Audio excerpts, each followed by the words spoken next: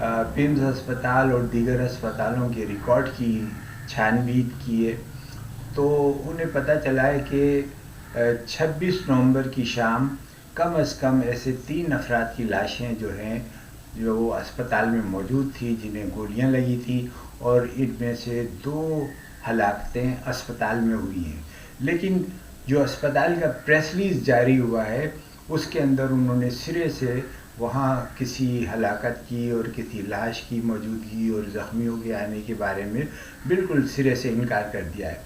تو یہ جھوٹ جو ہے، جو جس بڑے پیمانے پر بولا جا رہا ہے، جس طریقے سے وزراء اس جھوٹ کی حمایت کر رہے ہیں اور سیکورٹی کے ادارے جو ہے اسپتال کے اندر لوگوں کو ملنے نہیں دے رہے، تشویش کی بات ہے کہ اسپتال جیسی جگہ جہاں پہ لوگوں کو آزادانہ طریقے سے علاج کی سہولت ہونی چاہیے تھی اور انسانی حقوق میں ان کی جو ہے ضمانت بھی دی گئی ہے، لیکن وہاں بھی اسپتال میں بھی لوگ جو ہیں خوفزدہ تھے، وہ اپنے نام نہیں لکھوا رہے تھے، اپنے مریضوں کے بارے میں نہیں بتا رہے تھے اور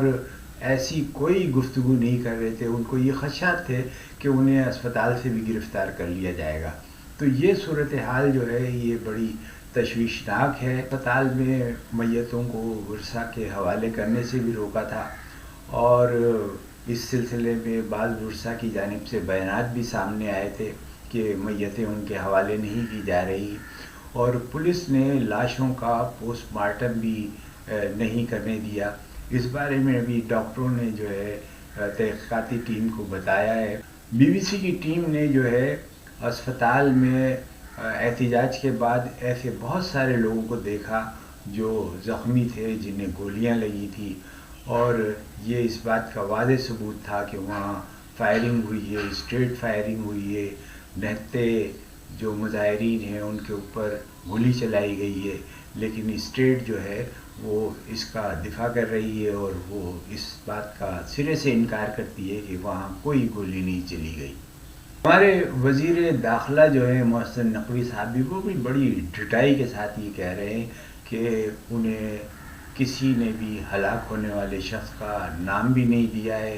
اور ان کے پاس اس سلسلے میں کوئی تفصیلات بھی موجود نہیں ہیں۔ کتنے علمیے کی بات ہے کہ وزیر داخلہ ایک بہت بڑے سانحے کے باوجود اس بات کا انکار کر رہے ہیں اور میڈیا کے سامنے کہہ رہے ہیں کہ انہیں کسی شخص کا نام بھی نہیں ہے اور ان کو کوئی تفصیلات بھی نہیں ہے۔ یہ تو ان کی ذمہ داری بنتی ہے کہ وہ ان تمام واقعات کو، ان حالات کو بیان کریں، عوام کے سامنے حقائق لائیں۔ صورتحال میں human rights commission of Pakistan نے جو ہے وہ حکومت پاکستان سے مطالبہ کیا ہے کہ وہ پی ٹی آئی اور اس کے لوگوں کے ساتھ جو ہے ایوان میں بھی اور ایوان سے باہر بھی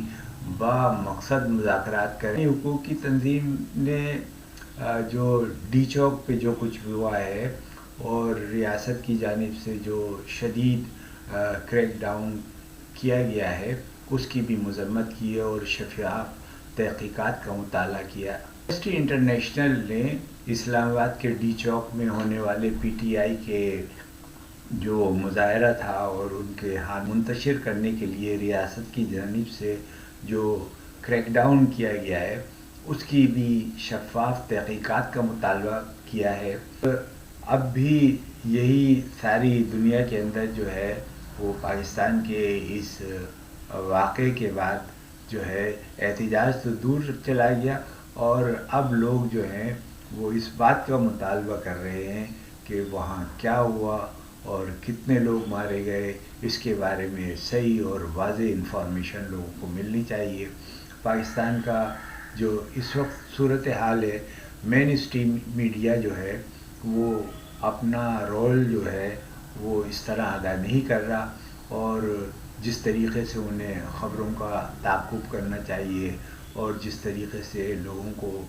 انفارمیشن کا جو حق ہے لوگوں کا، اس کے مطابق ان کو خبریں ملنی چاہیے، اس سے لوگ محروم ہیں۔ یہ صورتحال جو ہے پاکستان کی سیاست کے لیے، پاکستان کی معیشت کے لیے، پاکستان کے حالات کے لیے کسی طور سے بھی اچھی نہیں کہی جا سکتی۔ اسی کے ساتھ آج کا ولاگ ختم کرتے ہیں، انشاءاللہ کل پھر بات ہوگی۔